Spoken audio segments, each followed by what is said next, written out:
بسم اللہ الرحمن الرحیم۔ السلام علیکم ورحمۃ اللہ۔ صدق و امانت اور راست بازی اخلاق حسنہ کا سب سے اعلیٰ وصف ہے، اور اللہ تعالیٰ نے یہ وصف اپنے ہر پیغمبر کی فطرت میں ودیت کیا تھا۔ امانت و دیانت اور وفائے عہد وغیرہ بھی اسی وصف کی شاخیں ہیں۔ رسول اکرم صلی اللہ علیہ وآلہ وسلم کی شان صدق و امانت یہ تھی کہ بدترین دشمن بھی آپ صلی اللہ علیہ وآلہ وسلم کے اس وصف کا اعتراف کرتے تھے۔ حضور صلی اللہ علیہ وآلہ وسلم کے صدق و امانت و دیانت کی شہرت آپ صلی اللہ علیہ وآلہ وسلم کی بعثت کے بعد ہی نہیں بلکہ بعثت سے پہلے بھی مکہ کے گھر گھر میں پھیل گئی تھی، اور قوم کا بچہ بچہ آپ صلی اللہ علیہ وآلہ وسلم کو صادق اور امین کے لقب سے پکارتا تھا۔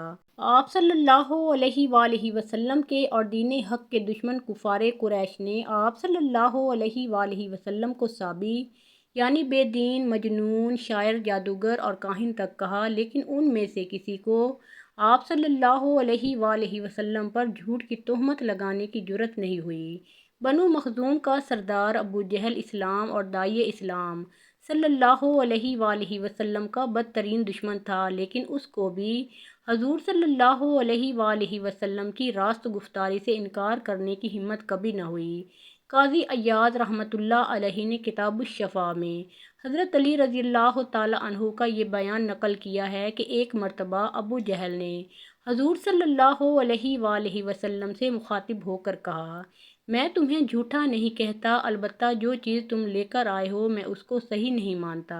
قرآن مجید کی یہ آیت اسی موقع پر نازل ہوئی۔ ترجمہ: اے نبی، ہمیں معلوم ہے کہ جو باتیں یہ لوگ بتاتے ہیں ان سے آپ کو رنج ہوتا ہے، لیکن یہ لوگ آپ کو نہیں جھٹلاتے، بلکہ یہ ظالم دراصل اللہ کی آیتوں کا انکار کرتے ہیں۔ ابن جریر طبری رحمۃ اللہ علیہ نے اسماعیل بن عبد الرحمن السدی کے حوالے سے اپنی تفسیر میں یہ روایت نقل کی ہے۔ غزوہ بدر سے پہلے بنو زہرہ کا بااثر مشرک حلیف اخنس بن شریق ثقفی ابو جہل سے تنہائی میں ملا اور اس سے کہا، اے ابو الحکم، میں تم سے ایک بات پوچھتا ہوں، یہاں ہم دونوں کے سوا کوئی تیسرا ہماری بات سننے والا نہیں ہے، مجھے سچ سچ بتا کہ محمد صلی اللہ علیہ وآلہ وسلم سچا ہے یا جھوٹا؟ ابو جہل نے جواب دیا، واللہ محمد صلی اللہ علیہ وآلہ وسلم سچا ہے، وہ کبھی جھوٹ نہیں بولا، لیکن جب کسی کی اولاد حجابت یعنی کعبہ کی دربانی اور سقائیت یعنی حجاج کو پانی پلانے کے ساتھ نبوت بھی لے جائے تو باقی قریش کے لیے کیا رہا؟ محدث بہقی رحمۃ اللہ علیہ نے ایسی ہی ایک روایت زید بن اسلم کے حوالے سے حضرت مغیرہ بن شعبہ رضی اللہ تعالیٰ عنہ کی زبانی نقل کی ہے۔ وہ کہتے ہیں کہ زمانہ جاہلیت میں یعنی قبول اسلام سے پہلے میں اور ابو جہل مکہ کے ایک راستے سے گزر رہے تھے کہ اثنائے راہ میں ہمیں رسول اللہ صلی اللہ علیہ وآلہ وسلم مل گئے۔ آپ صلی اللہ علیہ وآلہ وسلم نے ابو جہل سے مخاطب ہو کر فرمایا، اے ابو الحکم، میں تمہیں اللہ کی طرف بلاتا ہوں، تم اللہ اور اس کے رسول صلی اللہ علیہ وآلہ وسلم کی طرف آ جاؤ۔ ابو جہل بولا، اے محمد صلی اللہ علیہ وآلہ وسلم، کیا تم ہمارے معبودوں کی برائی کرنے سے باز آتے ہو؟ تمہاری یہی خواہش ہے کہ ہم اس بات کی گواہی دیں کہ تم نے بات پہنچا دی، تو ہم گواہی دیتے ہیں کہ تم نے بات پہنچا دی، مگر واللہ اگر میں سمجھتا کہ تم حق پر ہو تو میں تمہاری پیروی اختیار کر لیتا۔ اس کے بعد رسول اللہ صلی اللہ علیہ وآلہ وسلم آگے روانہ ہو گئے۔ پھر ابو جہل نے مجھ سے مخاطب ہو کر کہا، واللہ میں جانتا ہوں کہ جو کچھ یہ شخص کہتا ہے وہ سچ ہے، لیکن ایک چیز مجھے اس کی پیروی کرنے سے روکتی ہے۔ کسی کی اولاد نے کہا کہ حجابت ہم میں رہے گی، ہم نے کہا ہاں، انہوں نے کہا سقائیت بھی ہم میں رہے گی، ہم نے اس کو بھی مان لیا، انہوں نے کہا کہ ندوہ بھی ہم ہی میں ہوگا، ہم نے اسے بھی مان لیا، پھر انہوں نے کہا کہ لوا بھی ہمارے پاس رہے گا، ہم نے یہ بات بھی تسلیم کر لی، پھر انہوں نے بھی لوگوں کو کھانے کھلائے اور ہم نے بھی کھلائے، یہاں تک کہ جب ہمارے گھٹنے ان کے گھٹنوں سے ٹکرانے لگے تو وہ کہتے ہیں کہ ہم میں ایک نبی ہے، واللہ یہ میں کبھی نہیں مانوں گا۔ ابو جہل کے اس قول کا پس منظر یہ تھا کہ مکہ شہر اور بیت اللہ کے نظم و انتظام کی مختلف ذمہ داریاں قریش کی ساری شاخوں نے آپس میں بانٹ رکھی تھیں۔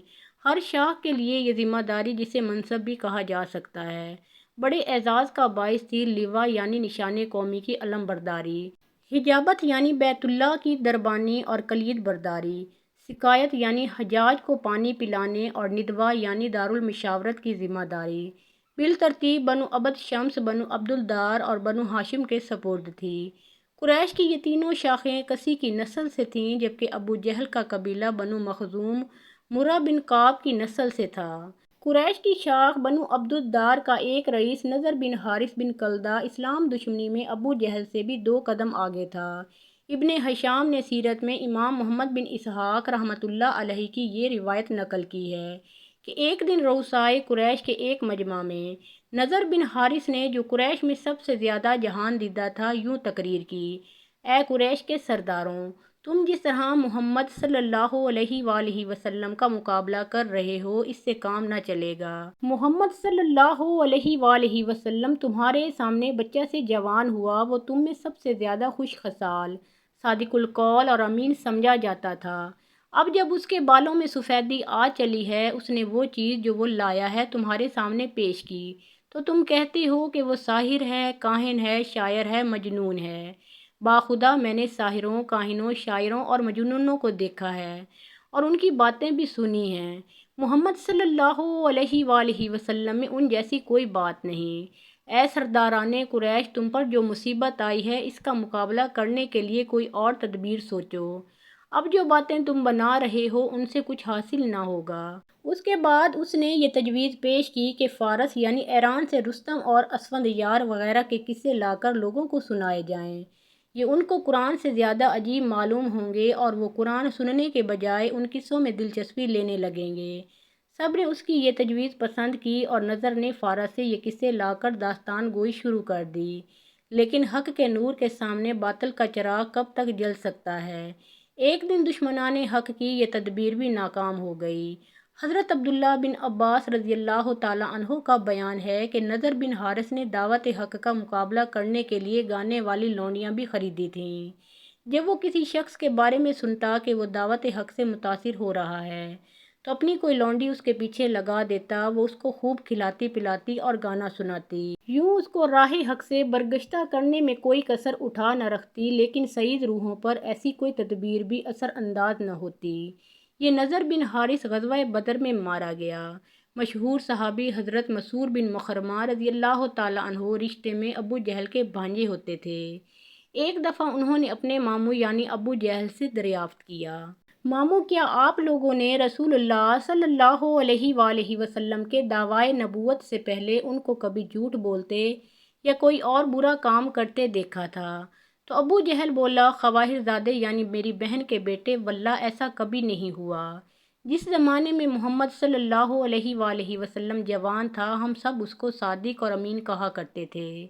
اب اس پر اس ادھیڑ عمر میں ہم دروغ گوئی کا الزام کیسے لگا سکتے ہیں؟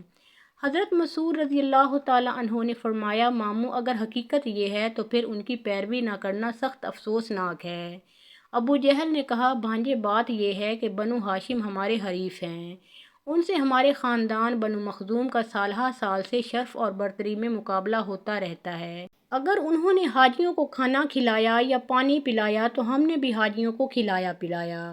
اگر انہوں نے نادار مسافروں کو زادِ راہ دیا تو ہم نے بھی دیا۔ اگر انہوں نے کسی کمزور کو اپنی حمایت اور پناہ میں لیا تو ہم نے بھی لیا۔ غرض ہم کسی معاملے میں بنو ہاشم سے پیچھے نہیں رہے، لیکن اب ان میں نبوت آ جانے سے وہ ہم پر اپنی برتری کا دعویٰ کر سکتے ہیں، اور یہ بات ہمیں کسی صورت میں گوارا نہیں۔ اس لیے ہم کبھی بھی محمد صلی اللہ علیہ وآلہ وسلم کو نبی نہیں مانیں گے۔ گویا ابو جہل یہ تو تسلیم کرتا تھا کہ رسول اکرم صلی اللہ علیہ وآلہ وسلم سچے ہیں، لیکن عصبیت جاہلیہ کی بنا پر وہ آپ صلی اللہ علیہ وآلہ وسلم کو نبی ماننے سے انکار کرتا تھا۔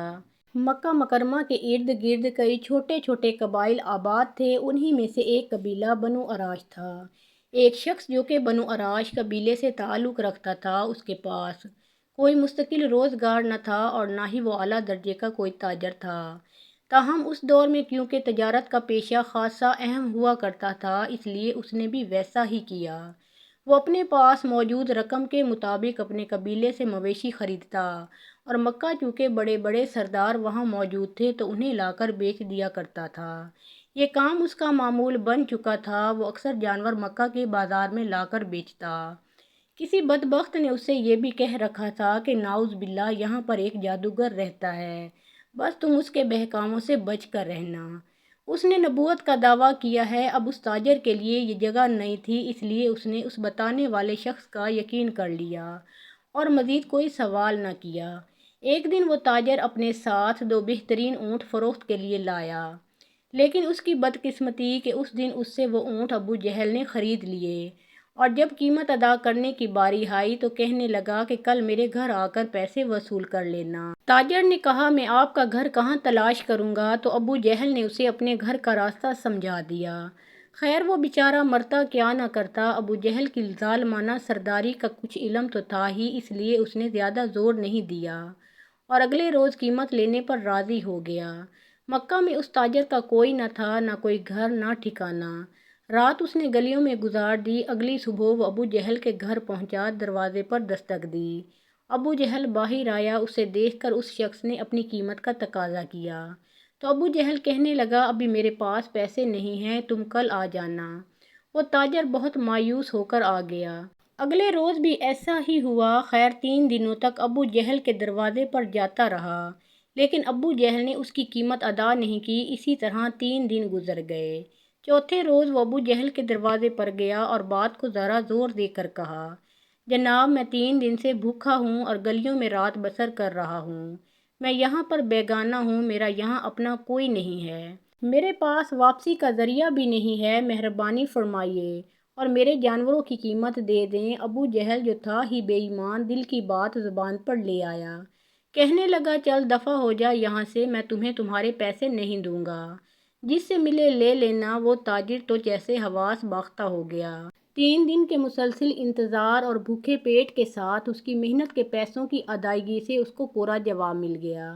اس کی سمجھ میں نہیں آ رہا تھا کہ میں کیا کروں۔ آس پاس کے لوگوں سے پوچھنے لگا، کوئی مجھے بتا دو کہ مکہ کے سردار کہاں ملیں گے تاکہ میں ان سے شکایت کروں، شاید وہ میری مدد کریں۔ اسے بتایا گیا کہ خانہ کعبہ میں چلے جاؤ، مکہ کے سردار وہیں پر موجود ہوں گے۔ وہ پوچھتا پوچھتا خانہ کعبہ کے پاس آ گیا۔ وہ تاجر کہتا ہے کہ میں حرم شریف میں داخل ہوا تو دیکھا کہ ایک ٹولی میں ابو سفیان، عتبہ، شیبہ اور دیگر سردار بیٹھے ہیں۔ میں ان کے پاس گیا اور کہنے لگا مجھے آپ لوگوں کی مدد کی ضرورت ہے۔ میں پردیسی ہوں، یہاں جانور فروخت کرنے آیا تھا، لیکن ایک شخص نے مجھ سے جانور تو لے لیے مگر اب میرے پیسے نہیں دیتا۔ عتبہ نے گرجدار آواز میں کہا، کون ہے جو تمہارے پیسے نہیں دیتا؟ مجھے بتاؤ، میں اسے دیکھتا ہوں۔ تاجر کہتا ہے کہ میں نے کہا کہ اس کا نام ابو جہل ہے۔ وہ سب خاموش ہو گئے، ان کی گردنیں جھک گئیں اور کہنے لگے کہ تم بہت برے آدمی کے ہاں پہنچ گئے ہو، ہم کچھ بھی نہیں کر سکتے کیونکہ وہ ہم سے بھی زیادہ طاقتور سردار ہے۔ یہ سن کر میرے پیروں تلے سے زمین نکل گئی۔ میں کانپنے لگا کہ اب میں کیا کروں، میرے پاس تو اب کچھ بھی نہیں۔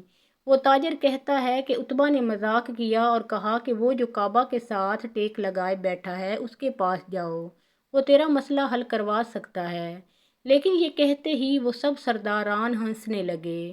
تاجر کہتا ہے کہ میں حیران ہوا کہ مجھے ان کے پاس جانے کو بھی کہتے ہیں اور میرا مذاق بھی اڑاتے ہیں۔ میں کروں تو کیا کروں، لیکن ڈوبتے کو تنکے کا سہارا۔ اب وہ تاجر حضور نبی رحمت صلی اللہ علیہ وآلہ وسلم کی جانب چل پڑا۔ وہ آپ صلی اللہ علیہ وآلہ وسلم کو نہیں پہچانتا تھا، لہٰذا اس نے آپ صلی اللہ علیہ وآلہ وسلم کو وظائف پڑھتے دیکھا تو ایک طرف بیٹھ گیا، یہ سوچ کر کہ جب آپ فارغ ہوں گے تو وہ عرض کرے گا۔ مگر سبحان اللہ، شان مصطفیٰ صلی اللہ علیہ وآلہ وسلم کے جیسے ہی وہ آدمی پیچھے آ کر بیٹھا تو آپ صلی اللہ علیہ وآلہ وسلم نے اپنا رخ اس کی طرف پلٹ لیا اور صرف 2 باتیں کہیں، فرمایا پردیسی لگتے ہو اور پریشان معلوم ہوتے ہو۔ وہ تاجر کہتا ہے کہ مجھے ایسے لگا کہ جیسے مجھے میری بچھڑی ماں مل گئی ہو۔ ان کی شفقت اور پیار دیکھ کر میری آنکھوں سے آنسو کی لڑیاں بہہ نکلیں۔ جیسے ہی میری آنکھوں سے آنسو نکلے، نبی رحمت صلی اللہ علیہ وآلہ وسلم نے نہ میرا نام پوچھا اور نہ کام، بلکہ میرے کندھے پر تھپکی دی اور فرمایا، فکر نہ کر، تو جیسے کہے گا تیرا کام ہو جائے گا۔ حضور صلی اللہ علیہ وآلہ وسلم نے میرا بازو تھاما اور مجھے گھر لے آئے۔ ایک ٹوٹی چٹائی پر مجھے بٹھا دیا اور میرے لیے اپنے مبارک ہاتھوں سے ایک پیالے میں کھجور اور دودھ پیش کیا۔ میں 3 دن کا بھوکا تھا، میں نے پیٹ بھر کر کھانا کھایا۔ جب کھا چکا تو مجھ سے فرمانے لگے، اب مجھے بتاؤ تمہارا مسئلہ کیا ہے؟ میں نے سارا ماجرا بیان کر ڈالا۔ وہ فرمانے لگے، فکر مت کرو، وہ خود تمہارے پیسے دے گا۔ مجھے اپنے ہمراہ لے آئے اور ابو جہل کے دروازے پر پہنچے، دستک دی۔ دروازہ کھلا، سامنے ابو جہل تھا۔ اسی لمحے میں نے حضور صلی اللہ علیہ وآلہ وسلم کی جھکی ہوئی نظروں کو اٹھتے ہوئے دیکھا۔ ابو جہل سامنے کھڑا تھا اور حضور صلی اللہ علیہ وآلہ وسلم نے بس ایک جملہ ادا کیا، مگر اس جملے میں کیا طاقت تھی کہ ابو جہل لرز گیا۔ حضور صلی اللہ علیہ وآلہ وسلم نے فرمایا، ابو جہل تیرا کیا خیال ہے کہ پیسے دبانے والے اور لوگوں کو ستانے والے بڑے سردار ہوتے ہیں؟ غریبوں کا خون چوس کر سردار بنے گا، لا جلدی اس کے پیسے لوٹاؤ۔ ابو جہل کی ٹانگیں کانپنے لگیں اور کہنے لگا، جی میں ابھی اس کے پیسے دیتا ہوں۔ اس کے اونٹوں کی قیمت ابو جہل نے ادا کی اور یہ واقعہ اس تاجر کی حضور اکرم صلی اللہ علیہ وآلہ وسلم سے ملاقات کا سبب بنا، جس کو کہ حضور صلی اللہ علیہ وآلہ وسلم کے بارے میں غلط بیانی کر کے بدظن کر دیا گیا تھا۔ تاجر کو اس کے پیسے مل گئے۔ جب وہ جانے لگا تو اس نے پوچھا، اے مہربان انسان، آپ کون ہیں اور آپ کا نام کیا ہے؟ نبی رحمت صلی اللہ علیہ وآلہ وسلم نے فرمایا، چھوڑیے جناب، آپ کا کام ہو گیا، آپ جائیے۔ وہ تاجر کہتا ہے کہ میں جیسے ہی پلٹا، مجھے راستے میں مکے کا وہی آدمی ملا جس نے مجھے بتایا تھا کہ مکہ میں ایک جادوگر رہتا ہے۔ اس نے میرا ہاتھ پکڑا اور کہا، ارے بھائی، تم اس جادوگر کے پاس کیسے پھنس گئے ہو؟ یہ تو وہی جادوگر ہے جو اپنے آپ کو نبی مانتا ہے۔ تاجر کہتا ہے کہ میں نے اس آدمی کا ہاتھ جھٹک کر کہا، ارے بدبخت، میں نے دنیا دیکھی ہے مگر میں نے آج تک ان جیسا نہیں دیکھا۔ اس کے بعد تاجر پلٹ کر حضور اکرم صلی اللہ علیہ وآلہ وسلم کے پیچھے جاتا ہے۔ آپ صلی اللہ علیہ وآلہ وسلم کے پاؤں سے لپٹ جاتا ہے اور کہتا ہے، میں اقرار کرتا ہوں کہ آپ اللہ کے سچے رسول اور نبی ہیں، مجھے بھی اپنے دین میں شامل کر لیجئے۔ اس طرح حضور اکرم صلی اللہ علیہ وآلہ وسلم اس کو کلمہ پڑھاتے ہیں اور وہ مسلمان ہو جاتا ہے۔ محترم ناظرین، پیارے آقا محمد مصطفیٰ صلی اللہ علیہ وآلہ وسلم کا پیارا نام ایک مرتبہ کامنٹ سیکشن میں ضرور لکھیے۔